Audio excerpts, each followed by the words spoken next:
Welcome to the Literally First Class podcast, where I will teach you how to overcome anxiety and achieve somatic success. I'm your host, Keri Ford.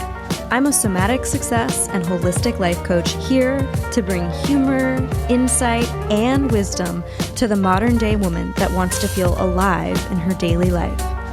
You ready? Come on, I saved you a seat in first class.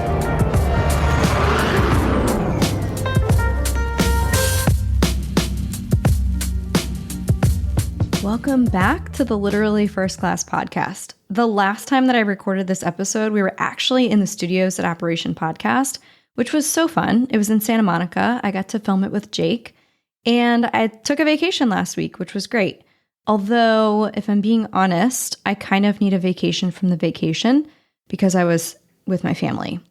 Who is it that said, I can't remember who it was, whatever the quote was, it was something like, if you think that you're enlightened, go spend some time with your family. That was 100% my experience on my trip last week. We spent a full week, which is probably the longest I've spent with them in a long time, especially since my healing journey, which has been over the past 4 or 5 years. And there's a lot of different people and dynamics and things at play. You know, my sister and I, we both have young kids. We both parent completely differently. We both are completely different people.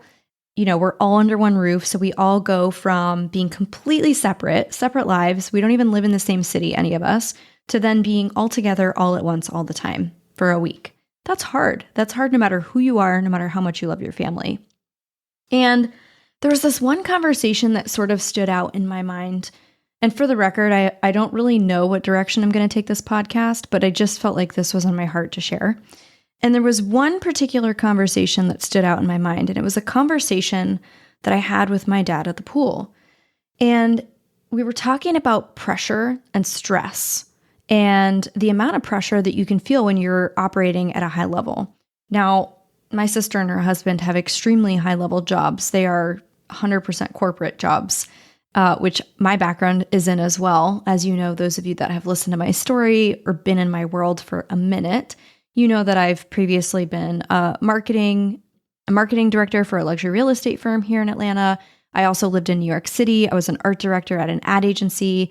In LA, I was both a personal trainer to celebrities and spin instructor, as well as a creative director in-house at Skechers in Manhattan Beach. So I've had my fair share of very high-level executive jobs, like where I've managed teams, where I've helped create $20 million of potential revenue and contracted sales for a company.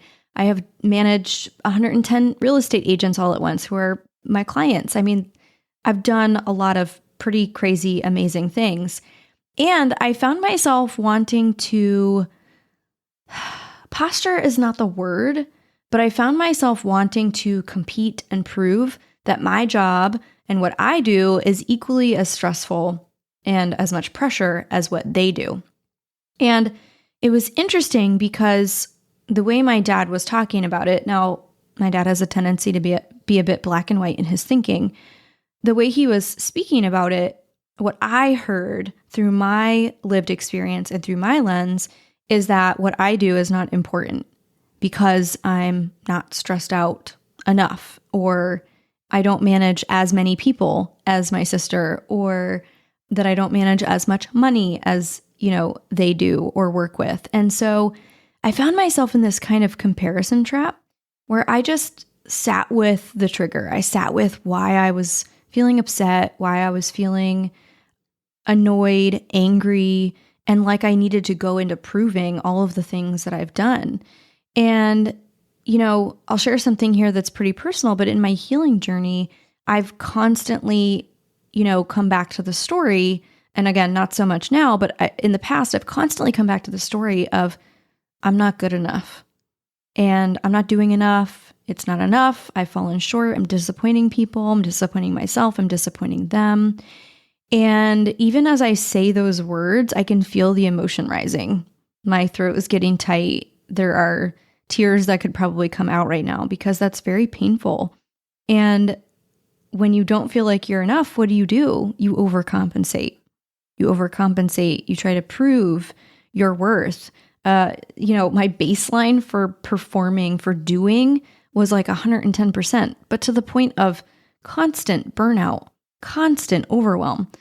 In fact, in college, I had walking pneumonia and I didn't even know it because I just was like, I need to get through this portfolio review. I've got to finish this art gallery show. My major was a Bachelor in Fine Arts for Visual Communications, but it was a seriously competitive program. Like when I tell you competitive, there were 3 cutoffs over the course of 4 years. So there were some people that were halfway through college and had to leave the college or pick a new major because they didn't get into the final cut. And not only that, I was one of 3 out of like 5,000 people to graduate with my major. And it's a top 20 art school for visual communications. So it's really lended itself to me in so many different ways.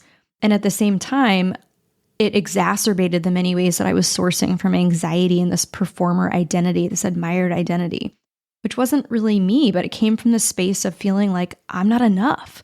I got to prove myself and I've got to chase success and I'll outwork anybody. And I wore it like a badge of damn honor. I really did. I really took pride, in saying like, no one will outwork me. I'll run circles around them, and I'm just not in that space anymore. So I had this realization as I'm speaking to my dad that, he thinks that because it doesn't look heavy, that it's not heavy to carry for me.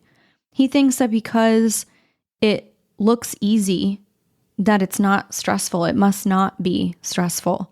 And so I brought that up to him and I noticed him pause and I said, I think because I constantly work on myself in managing my stress, in having a spiritual practice, in metabolizing the daily life, the daily stresses of life, right? That I make it look easy. And he was like, I think you could be right there. I think you're right that I have perceived that you do make it look easy and therefore I assume it's easy. And I will tell you, I explained to him too that I just have different demons. It looks really different. And I know he can't fully understand that because, he was in corporate, he did the whole climb the ladder thing. And he was a very, very successful executive that was, had a global team. And also I'm kind of the black sheep in my family in that I'm an entrepreneur and I have never fit into the corporate role. I mean, that's why I'm here right now, right? I was collecting tools along the way and, art director here, creative director there, marketing director, all of them had this kind of through thread theme that I feel has lended itself and has given me these tools to allow me to sit where I am now and build the team that I have now and create the money and the income and the life that I want now. But man, going through that process, totally different set of demons, different set of hard, different pressures. And so if you're comparing yourself to someone right now and thinking that, it's a competition of who has it harder and who's more stressed out and who has more pressure, pressure feels like pressure. Pressure feels the same. Stress feels like stress. No matter who you are or what season you're in or what your job is, it just looks different to different people, right? Being an entrepreneur is certainly, it's actually been something I've been very angry at God about because it's not something I felt like I picked. My soul picked it. And so yes, the essence of me and my authentic truth picked this. And this has always been my path. You could argue that. But it's the path I can't not walk. Because to the point of almost being borderline torturous anytime I tried to pick something else. It was like it didn't work out. And gosh, I'm so like unfulfilled and miserable in this job. And I kept thinking, I must be the problem. Why can't I just plug into this 9 to 5 and, not make it so hard on myself? And that unlearning and coming up against that edge and that wall within myself and my journey was my hard, was my stress, was my pressure, because it's like, wow, when I really went all in, and I mean all the fuck in, like I paid for my first coach and I invested in myself. When I did it when I was going through my divorce and I became a single mother. I mean, he's a co-parent, right? But when I had the kids, I was by myself for the first time ever. And I was living on my own for the first time ever in life. I mean, through college, I was so grateful and blessed to be supported by my parents through college financially for the most part. I had a roommate, then I was with a partner at 22, my ex-husband, and we got married at 25. So I literally had never lived on my own, ever. And now I'm stepping out not only on my own for the first time ever, but I'm doing it as a single mother and going all in on entrepreneurship. Like, it seems borderline fucking crazy. You're like, what are you doing? Why now? But I couldn't not walk it. It was so abundantly clear. It was like screaming at me. That whisper, that tug, that nudge on your heart becomes so loud, you can't fucking ignore it anymore. But that doesn't mean you go willingly. That doesn't mean you walk into the dark of night and into the valley and say, I know where I'm walking and I know how to do this. Fuck no. Fuck no. I remember telling myself, if I can just put my one foot in front of the other one day at a time, that's enough. That's all I need. God will always give me the next step if I choose to take it with him. And I held on to that probably for a good year and a half before I started to feel like, okay, I'm surviving. I'm doing it. I'm really doing it. It's working. I got this. And I can do this. And I am doing this. And this is good. This is good, right? Never at any point did I say it's easy. Now, do I work on things being easeful? Yes, absolutely. How do I do that? Well, I meditate. That's one of my spiritual practices. Not every day, but it helped connect me to me. It helped me learn to listen, to lift the veil of anxiety and the chaos and the noise in my brain that wanted to cognitively tell me to go do something or pull me into pushing and achieving and posturing. But instead, I learned how to get still and listen. What am I really saying? How do I really feel? What do I really want? What's the next best step for me, regardless of what that looks like for other people? So I started with meditation. That really helped. And then I moved on to inner child healing. I don't know why I was called there, but I felt very, very, very intuitively guided to start healing some shit, right? Because when I arrived in my divorce, I was like, oh, okay, hold on a second. I have not been a bystander. I was a co-creator in this life. But how did I get here almost unconsciously? Why is it right now that I'm feeling like the lights are just turning on and I've been in a dark room this whole time? That's the only way I can liken it to. And what I was going through was a spiritual awakening, which I did not choose to go through. Again, my soul, my dharma, my life path totally chose that. But me as a human in this world, I'd be lying if I said I didn't do it kicking and screaming and angry at God for this big purpose that he's put on my heart, because it has required me to walk into the cave of courage over and over and over again. It's required me to unlearn and to not be liked or experience not being liked. It's required me to let go of everything I thought I knew was me. It's required me to break up with codependency and enmeshment, and in many ways, rewrite relationships and grieve the loss of who I thought I was. That is not easy work. That's not easy work. And so I see you if you're in that journey. If you know you're called to this thing and it scares the fuck out of you, but you know you can't not do it anyway, but do it one step at a time. I promise the next step will be revealed if you're just willing to take that step with God. And that's the part that doesn't look easy, but you don't really bring people into that messy middle.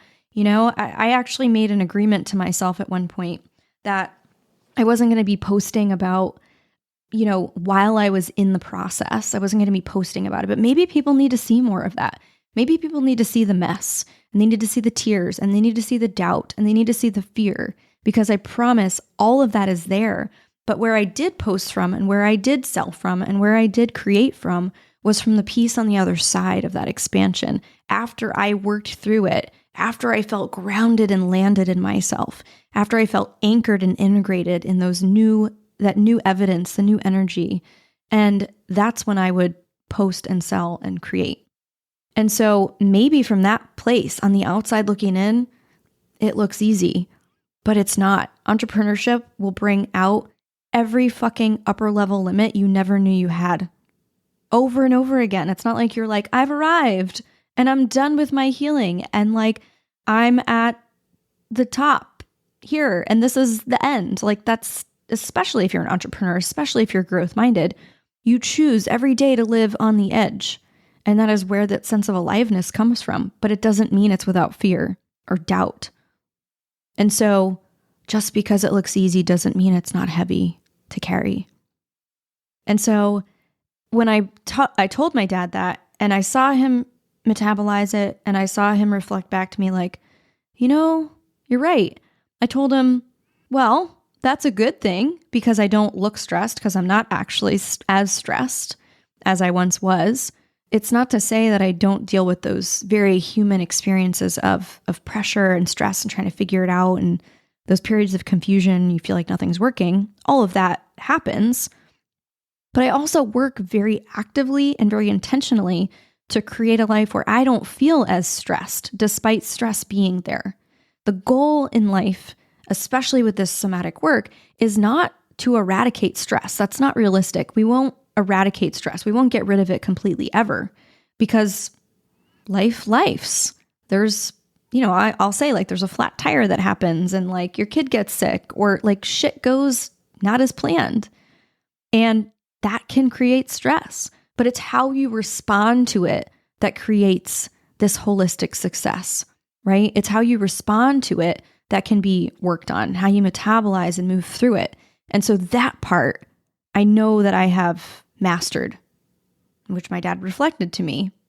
And it pissed me off in the moment, not going to lie, but it also was a beautiful reflection for the work and the intention that I continue to do on myself daily, the spiritual practices, the way I've embodied and continue to integrate this work, and the way that, stress doesn't affect me as much because I know I got me and I can handle it. So, I can handle, sure, a lot of stress, but I also don't get stressed. So this was really interesting. And I mentioned this on the last podcast. I reflected on the trip that Jake and I did, where collectively a group of entrepreneurs that I had never met in person except for my very good friend, Tori Gordon, we filmed collectively, I think it was 40 podcast episodes. Everyone was kind of trading episodes. And that normally in the past, I would have felt like, I've got to be on, right? I'm meeting all these new people. They're in different industries and respective masters of whatever it is that they do in the world. I mean, top 1% podcasters. That's amazing. People that are also equally diligent, equally committed, and equally intentional, as am I, to this work every day. We live this work. We live it.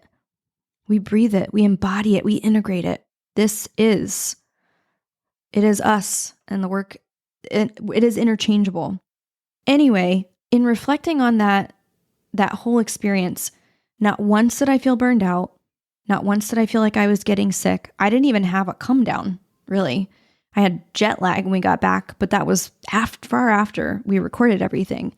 And I just thought, all right, this is a testimony to the somatic resiliency and the somatic capacity that I have been working on with intention to hold, have, and keep more. That my system doesn't feel taxed. I don't feel like I'm at that upper level limit. So I can handle more, but it doesn't mean I'm simultaneously suppressing stress or I'm disconnected from the stress.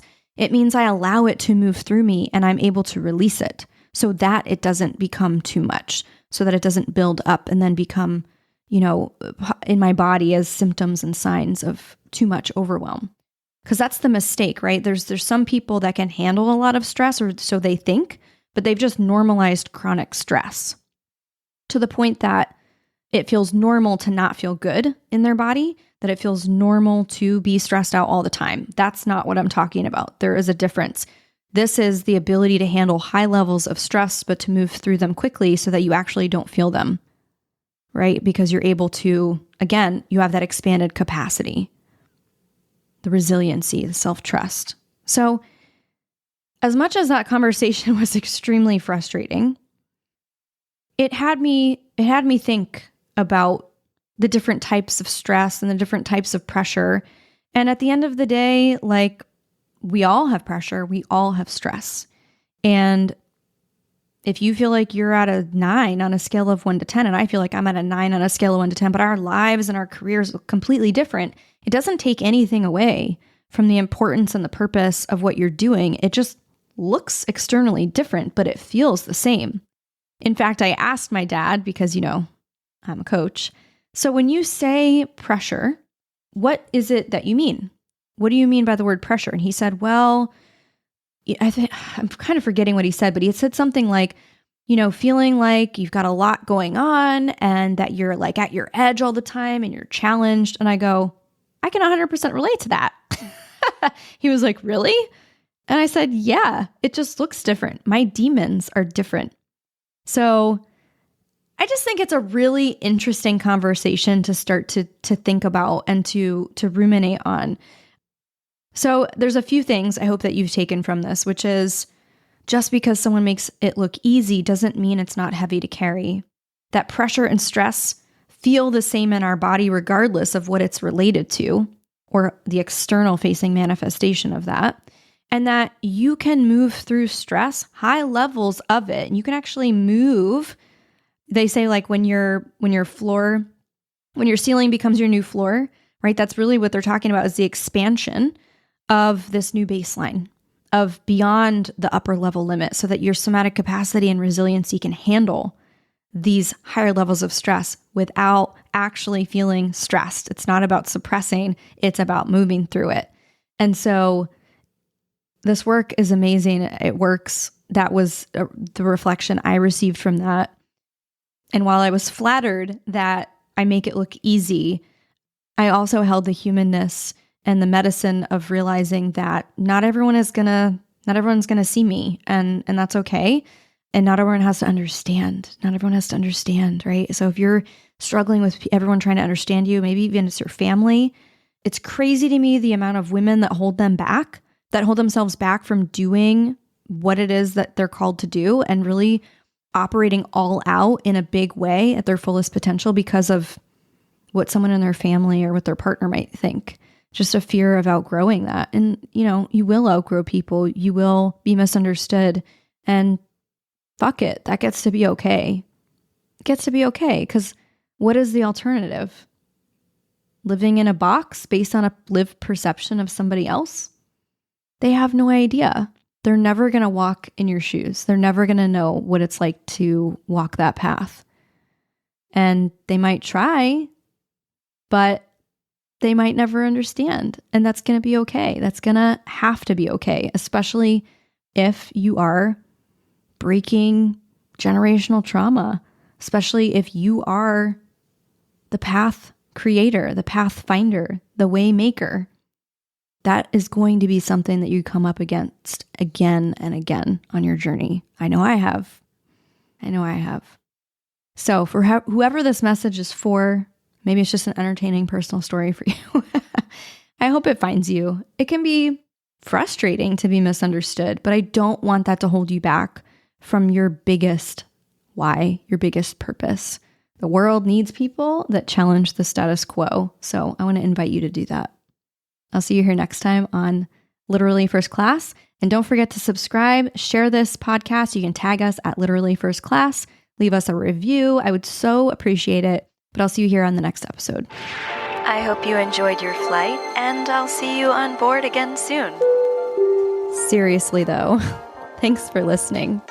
If you're ready to take this work deeper and upgrade your mind, I want to invite you to join us inside my Millionaire Mindset program. This is where you'll start using my guided meditations to help you overcome anxiety and experience even more abundance. When you join, you'll have access to my entire audio library.